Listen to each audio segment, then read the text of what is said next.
We have learned so much about time today that people in our society, some of them claim to be masters of time management. They claim to have mastered time.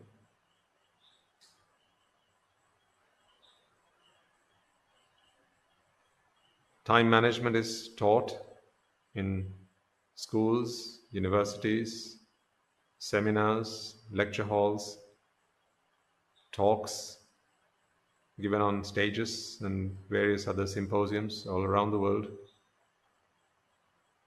And there are self-proclaimed masters of time management today. You can sometimes find a dime a dozen of these self-confessed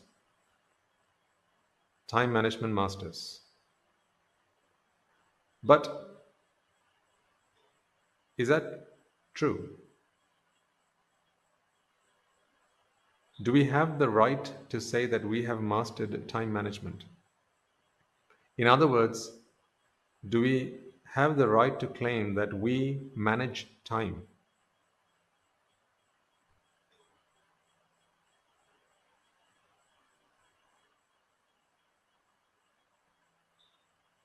When you are the manager of something or someone, with that title, you are afforded certain privileges. You have some authority over the people that you manage, or the object, or the place, or whatever that thing that is that you manage. So a manager can normally make changes in the entity that they manage. Right? That is why you call them a manager. You can have more of it or less of it. So for instance, if you were, let's take a human resource manager, you could employ more of them, or you can send off and have fewer of them, fewer staff or more staff. If, say, for instance, you manage some other quantity of something, let's say you manage a fleet of cars, for instance, you could have more of it, you could have less of it. You could determine, you could decide when and where they are to be, how much of it, and so on. So there are various factors that you can influence. That is when you are called a manager, right? There are various aspects of that which you manage, which you should be able to control. And that is when you can be entitled to call yourself a manager. How much of time can you really manage? All of it, some of it, little of it? What degree of control do you have over time? What is your authority over time? Can you have more of it if you wanted? Could you have less of it if you thought you had too much? Can you maybe share that among your team and spread it out? Say if you, for instance, had a lot of it, could you maybe pass on some of that as inheritance to your children? A real estate manager can make such decisions on the real estate that they manage. A property manager can make such decisions on the properties that they manage. An investment manager can make decisions on their investments. How much, to whom, what amount, when, which quantities, and so on. But these people that call themselves time managers,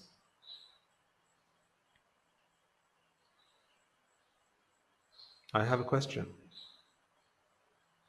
How much of time can you really manage?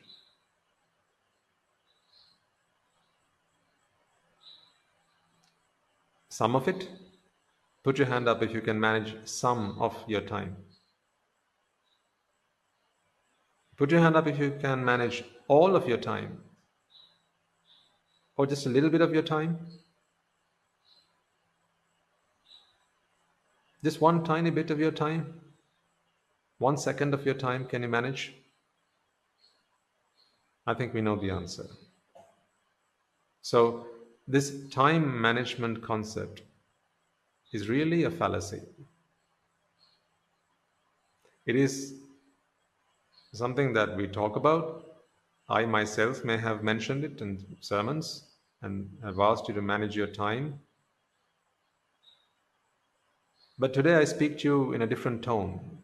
This is a different context, from a different perspective. Today I ask you the question, the very thing that I asked you to do on one occasion, today I ask, are you actually able to do? Can you manage your time? Is it yours to manage? So really, can you manage your time? What part of that sentence makes any sense? What part of that question makes any sense whatsoever? Can you manage your time? Are you a good time manager? Well, there you see. We have started off on the wrong foot. To think that we can manage our time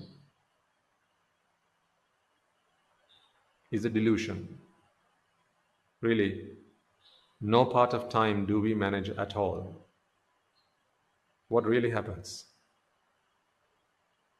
What is it that really happens?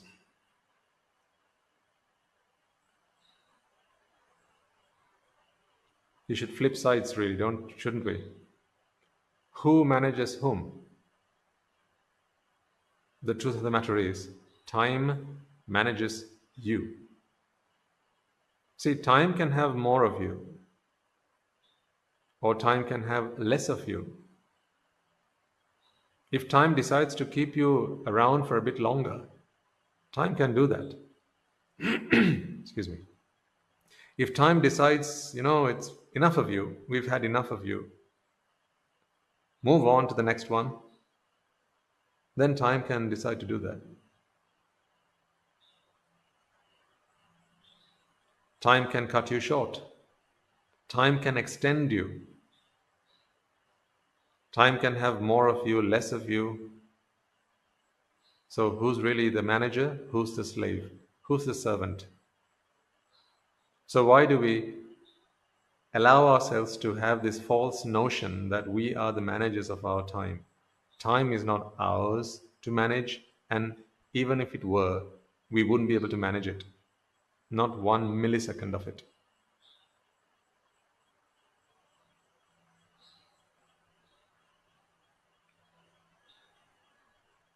In fact, the opposite is the truth. Time manages us. Let's accept that, first and foremost.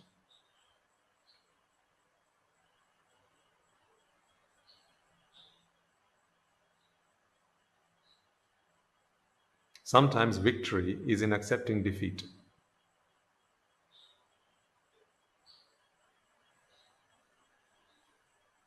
Sometimes to win, all you have to do is give up.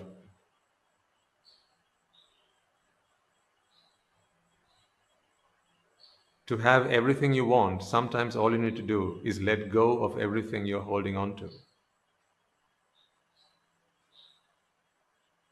Seems ironical. Doesn't sound right. But hey, so does most things. When you take a closer look at most things in life, they just don't look right. They just don't sound right. That's why no one seems to have figured this out yet. Certainly not until they get to learn the truth. that you can have everything you want if only you give up everything you own.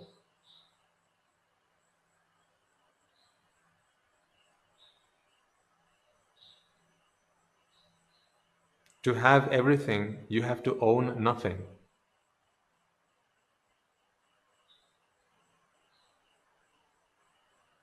These concepts sound very absurd. I'll give you that. And to a first timer, this may sound like madness, as it did even back in the time of the Buddha, when he came along and said, to have everything you want, just give whatever it is you want and you will have everything you want. There were people back then who challenged this concept.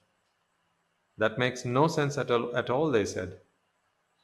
How could you give and have everything you want? If you want to have something, you've got to collect it, you've got to gather it, you've got to hoard it, not give it away.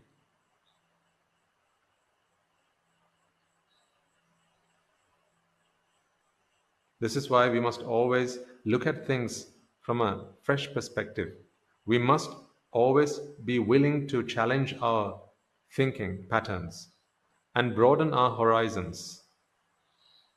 If we lock ourselves up in the same ways of our own old thinking habits, we can never move on.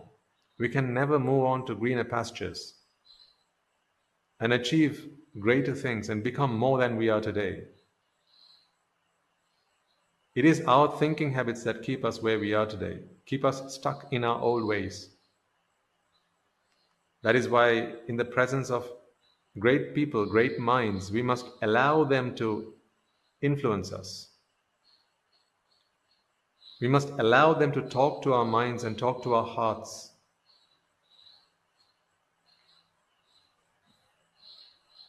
Not manipulate us, but influence us. There's nothing wrong with influencing.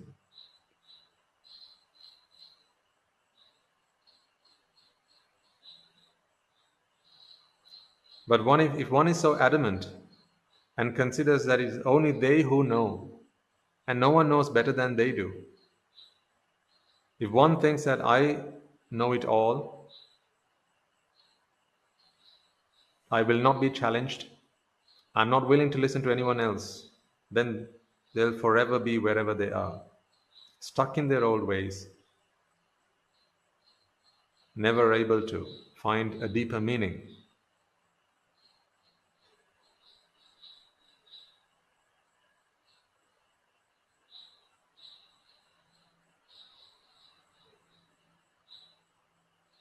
We lock ourselves up in the prisons that we create for ourselves. That is the truth. We alone have the keys to those prison cells because we built them, we designed them, we engineered them. We alone have the keys to our own prisons. So then you ought to wonder why some people remain incarcerated. They keep themselves locked in.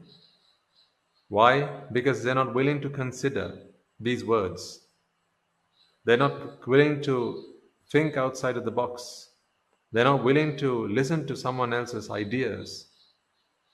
Because what I know is right, and forever that shall be the case. But we are not like that.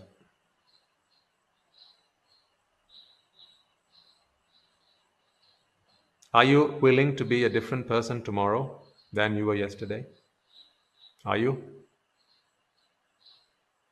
If I were to show you that everything you're doing is wrong, are you willing to let go of everything? Are you willing to change? Are you willing to start from scratch? Are you willing to go back to the drawing board?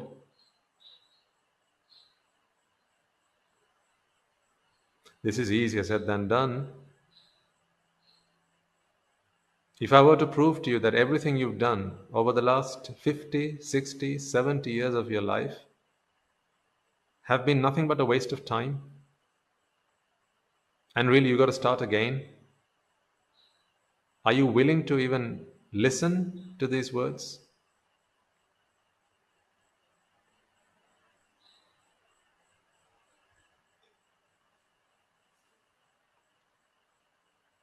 This is one of the prerequisites for one to become a student of any type of philosophy, let alone Buddhist philosophy. Because what the Buddha taught, no one knew before his arrival. His way of thinking was a different one. His approach to life was very different.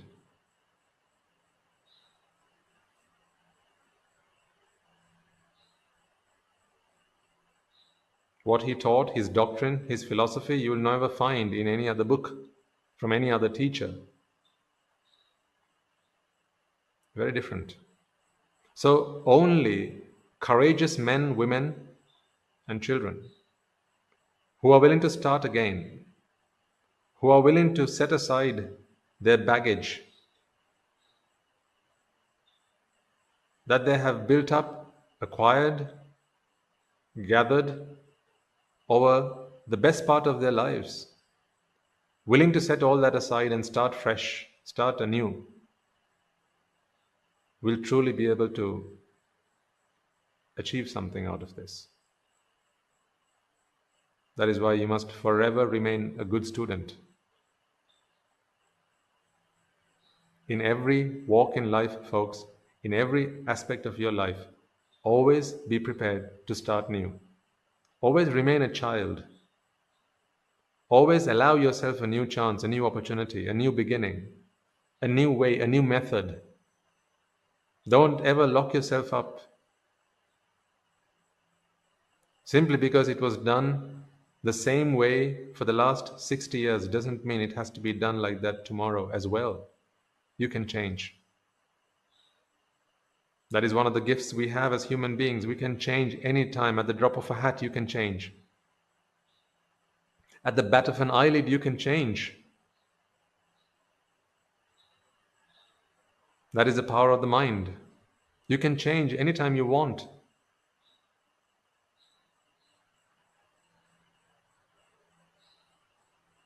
True, to take you to a different destination will require time, but to change the set of the sail, that you can do anytime.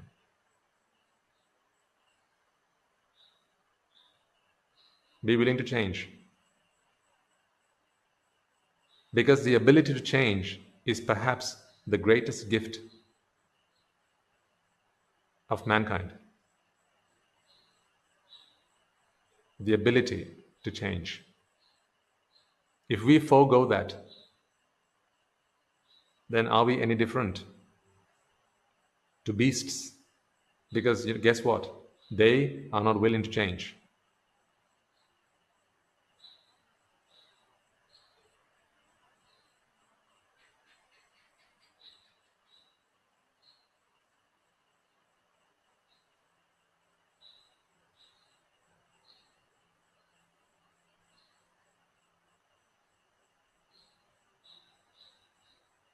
So what sets us apart is what we must embrace, is something that we must hold dear to ourselves and make use of. Because particularly on this journey, we need to be able to change, and our ability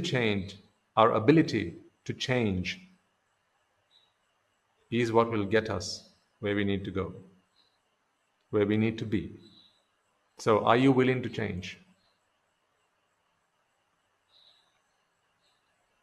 That is the best part of being human. Are you willing to make use of that? It may be that you have earned a lot of money, a lot of wealth over time. Perhaps it may be that one day you begin to realize that not all the money I have earned in all the years I've been alive is getting me where I want to be. But it may be that you spent and toiled all of your life earning every cent, every penny, every dollar. Are you willing to put that all aside? Are you willing to start fresh? These are examples we need to take from the lives of our heroes. Look at the Buddha. He started fresh. Not once, not twice. How many times over? Remember, he was a prince born into a very rich family, a royal prince, one of the richest in the time, at the time, one of the wealthiest kingdoms, one of the most powerful kingdoms. And then one day came, he thought to himself, none of this is what I want. He decided, I shall renunciate. He gave up everything. Everything.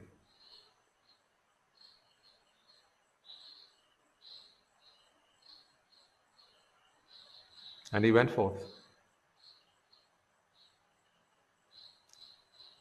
From that day forward, he visited many a teacher.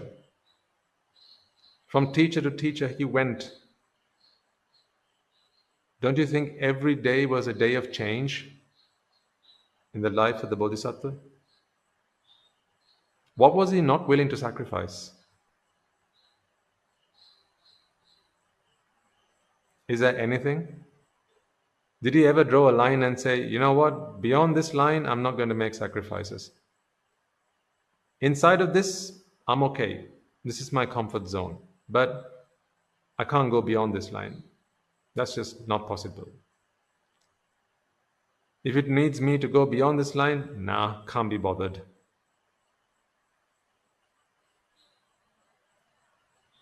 Was he ever like that?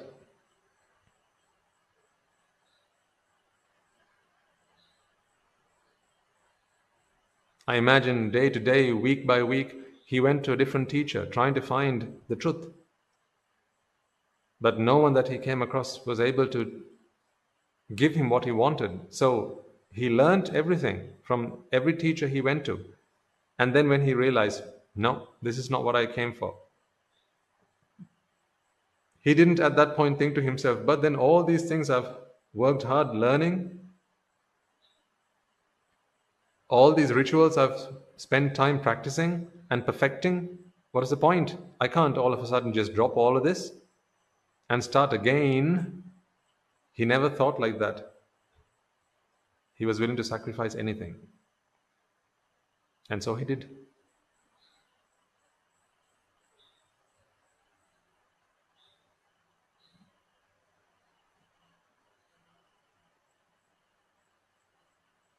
Eventually, he got to the five ascetics. And there he spent a total of 6 years practicing extreme austerity like no man has ever done before.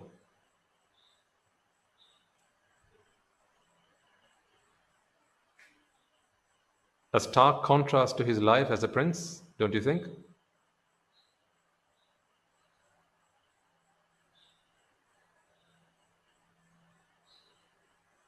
See how much he was willing to change?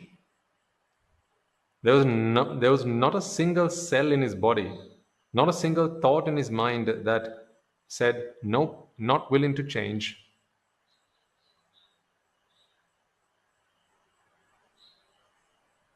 I tell you, you couldn't find a single cell in his body that said, nope, not willing to change.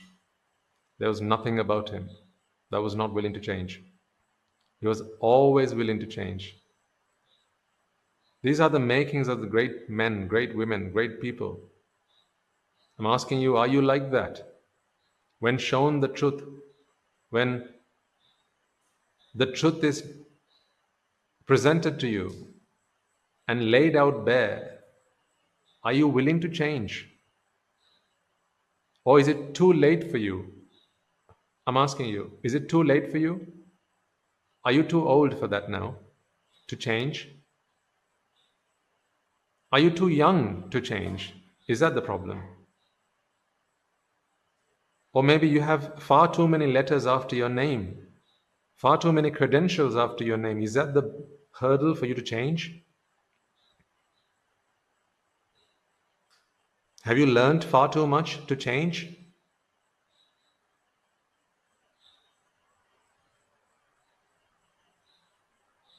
Or just do you know too many people? Are you too well known to change?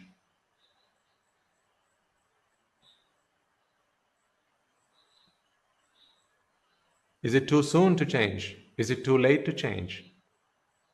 Are you too wealthy or are you too poor to change?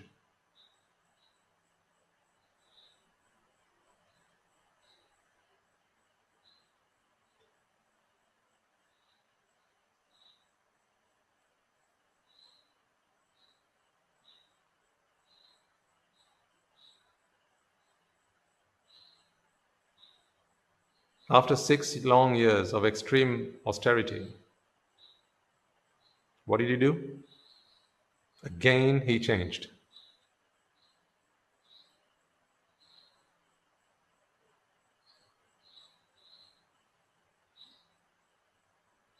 And this is not just any old austerity, folks. Can you imagine?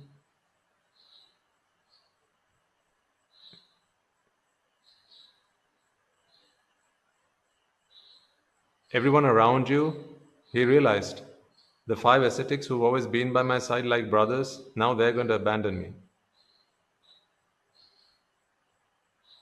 They're going to think that I have given up. They shall abandon me. And for 6 long years, I've been trying this.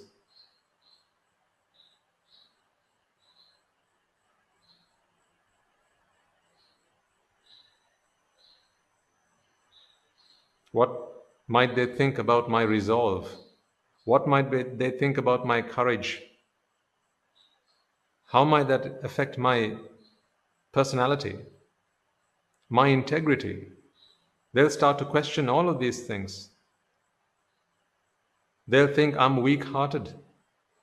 They'll think I'm too weak to hold on to determination, to a resolve.